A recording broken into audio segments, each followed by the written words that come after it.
Eu quero que você pegue a sua Bíblia, né? Nós estamos estudando o livro, né, de Filipenses, a carta aos Filipenses, na verdade, não o livro, a carta aos Filipenses. Hoje vamos estar falando do capítulo 3, né? É uma carta conhecida como a Carta da Alegria, né? Mas ela traz vários ensinamentos de postura cristã, né, de posicionamento, uma maturidade cristã. Ela é uma carta assim que ela nos ajuda muito, muito mesmo, né? Eu tenho certeza que se você tem acompanhado, se não, vale a pena você olhar os vídeos anteriores, você vai aprender muita coisa, né? Você vai ver que Deus, na verdade, você não tem luta, eu não tenho luta, o que existe é uma obra que Deus está fazendo na nossa vida, e como toda obra, né, às vezes tem os seus intempéries, né? Se você já fez alguma obra na sua vida, seja uma reforma na sua casa, né, ou no seu quarto, ou mesmo se você resolveu mudar os móveis de lugar na sua casa, né? Você primeiro tem que tirar eles todos os lugares onde eles estão e ficar movendo eles. Cada vez que você levanta um móvel, de repente você vê que tem uma poeirinha ali, né? Aparentemente parece uma luta. Não é uma luta, é uma obra que você está fazendo. E assim é na nossa vida. Ponha isso no teu coração. Você não tem luta, meu irmão. Eu não tenho luta. Porque luta nos vence.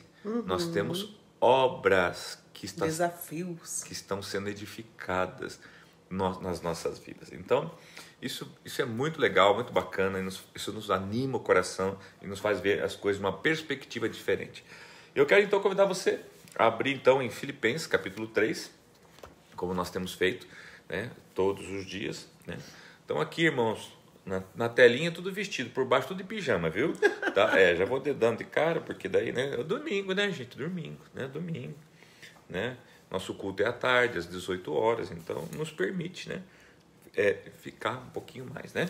Vamos lá então, gente? Vamos lá, pastor? Vamos lá, então. Pronto. Preste muita atenção. E vamos assim, pastor, me permita ir parandinho Isso. algumas coisas, porque ele é bem rico, né, de informações. E é bem curtinho também, porque só tem 21 versículos. Vamos lá então. Vamos lá, então. Finalmente, meus irmãos, alegrem-se no Senhor.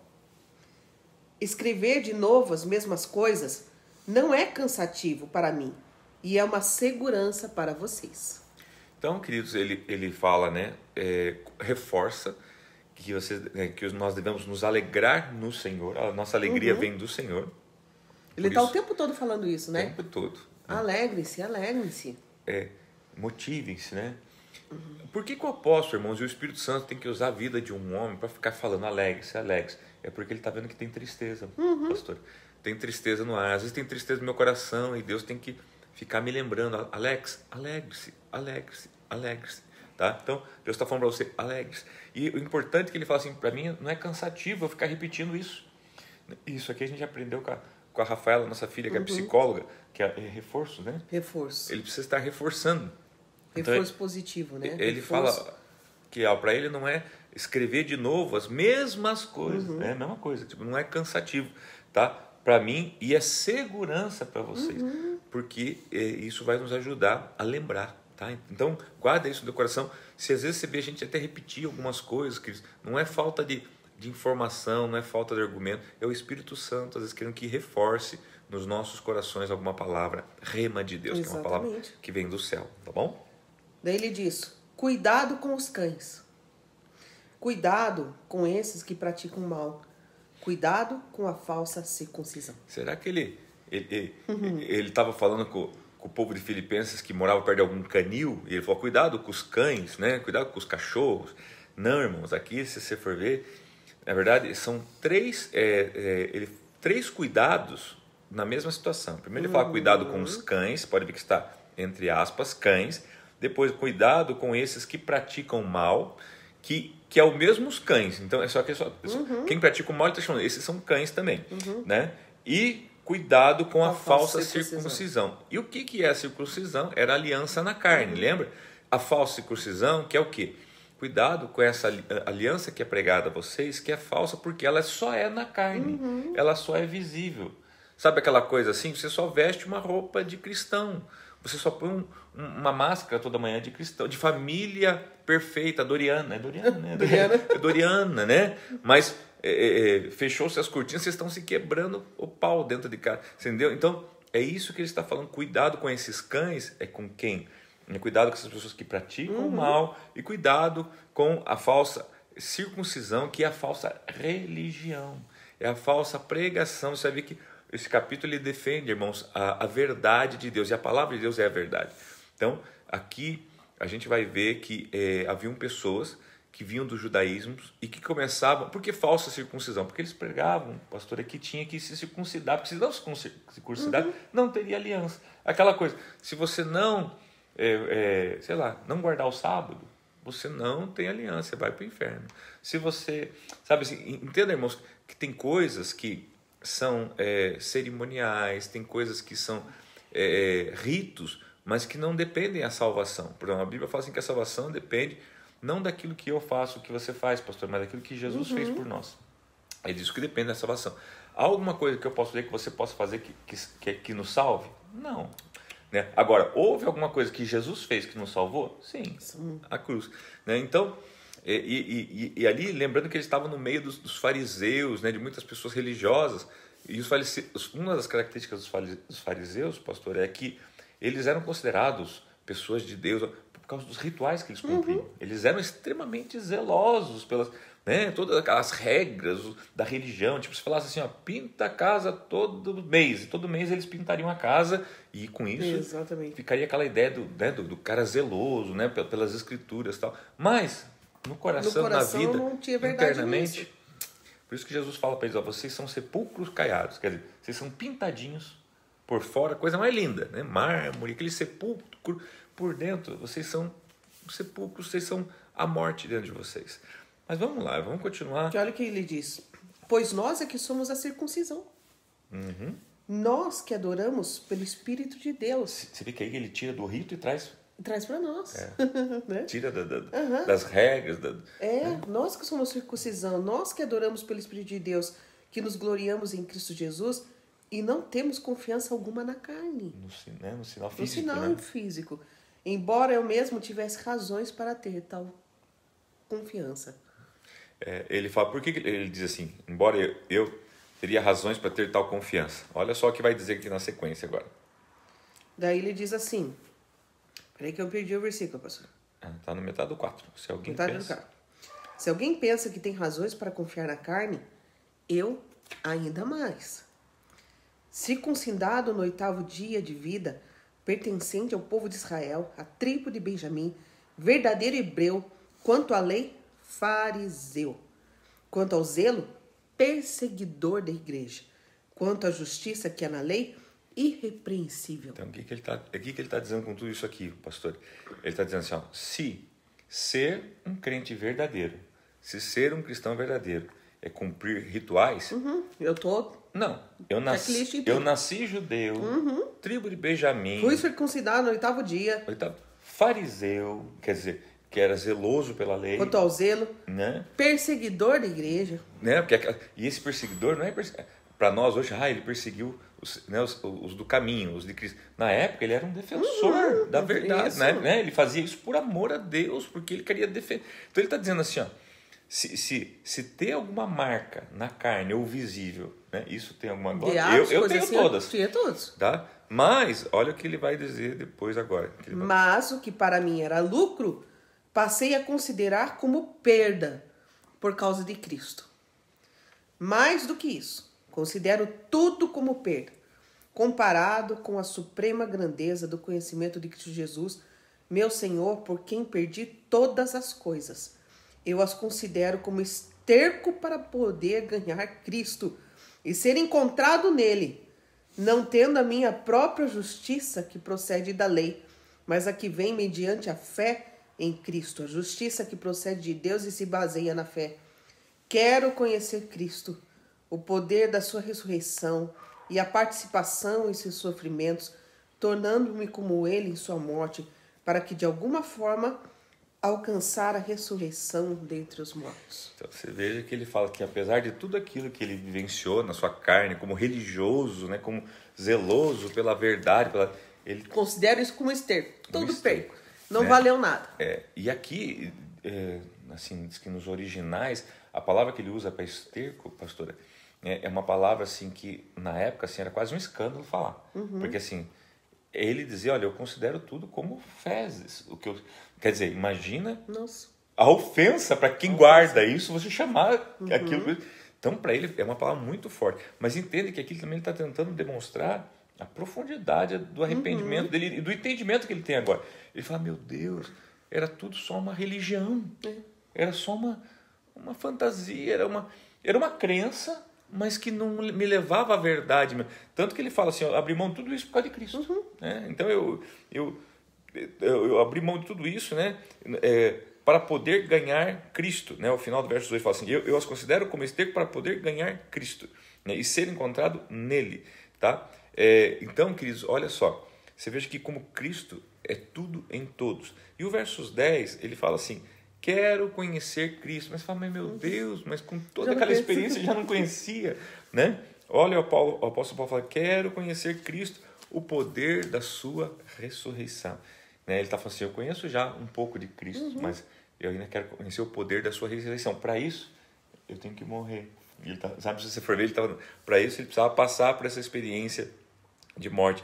E a participação em seus sofrimentos, tornando-me como ele em sua morte, olha, para que de alguma forma alcançar a ressurreição dentro dos mortos. Exatamente. Ele está falando assim, olha, mesmo eu me rendendo a Cristo, ainda me falta uma coisa, conhecer o poder da ressurreição. Para isso eu preciso passar por isso.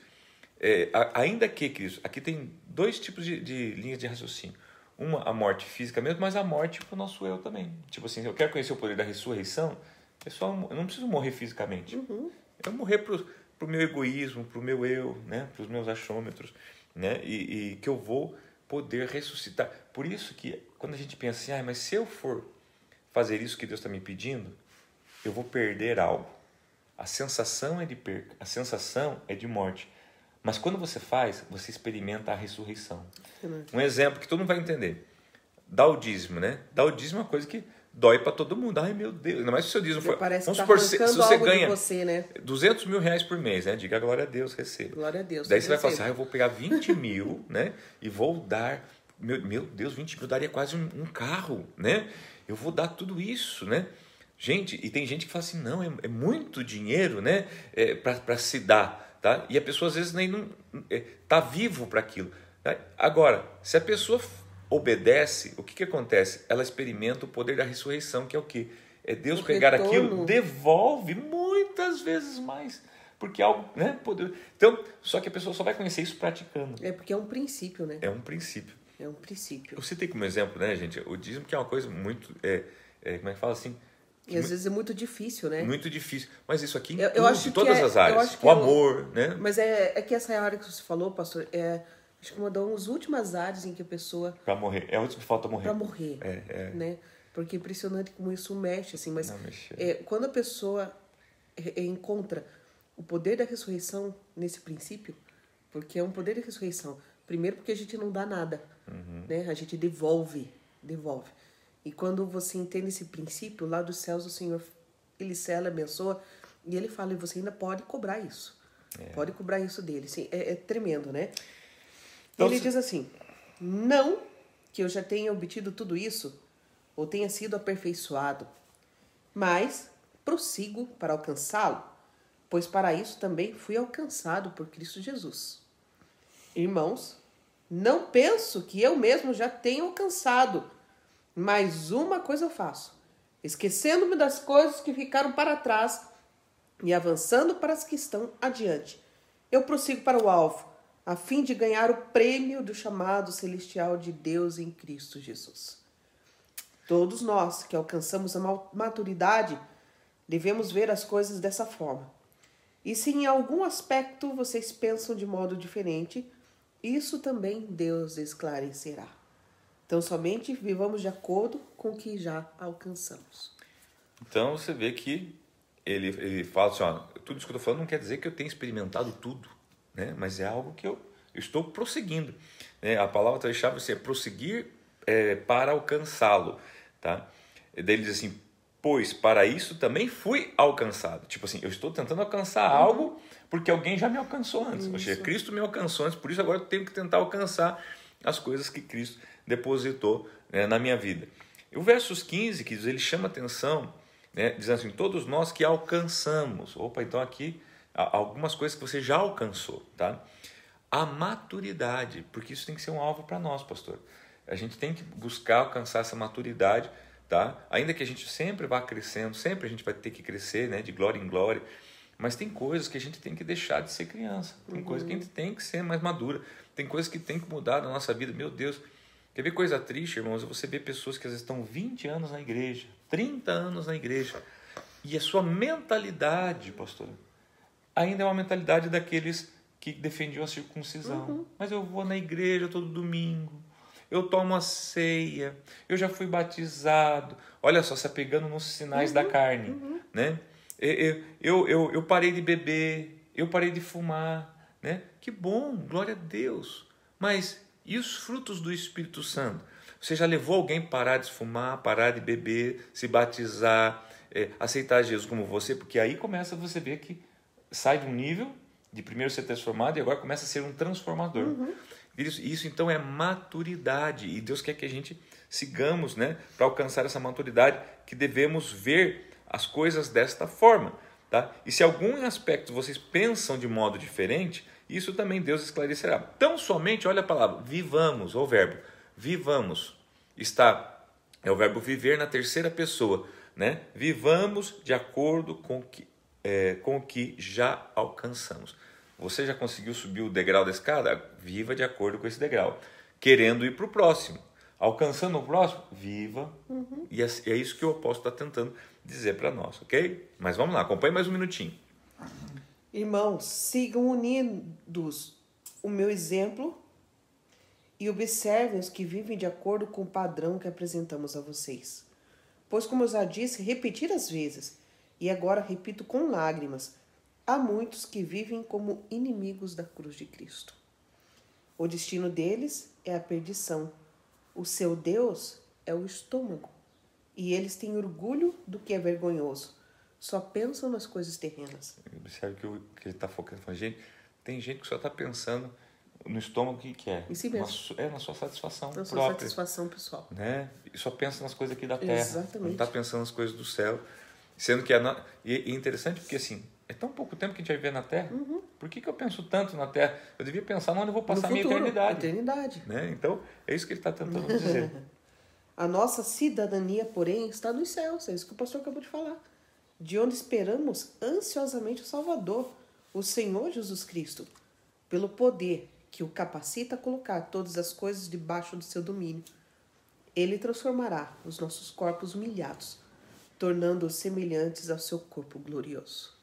E aqui ele fala da sua cidadania, né? E fala nossa cidadania dos céus, é com isso que nós devemos nos preocupar. E fala da esperança, né? De assim como ele termos um corpo glorioso, né? Então,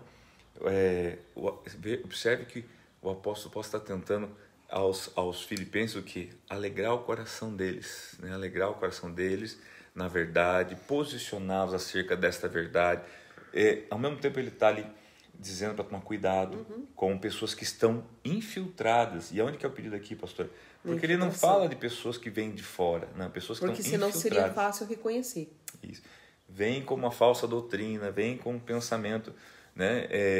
Havia aqui também, nós vamos entrar nesse contexto, talvez até no capítulo 4, quem sabe uma parte, mas assim, pastor, porque também tinha gente aqui que assim como hoje também distorciam a questão da graça, dizendo que como a gente é salvo pela graça, né, não precisa fazer mais nada, Jesus já fez tudo por nós, tá? Então podemos viver de qualquer jeito, tá?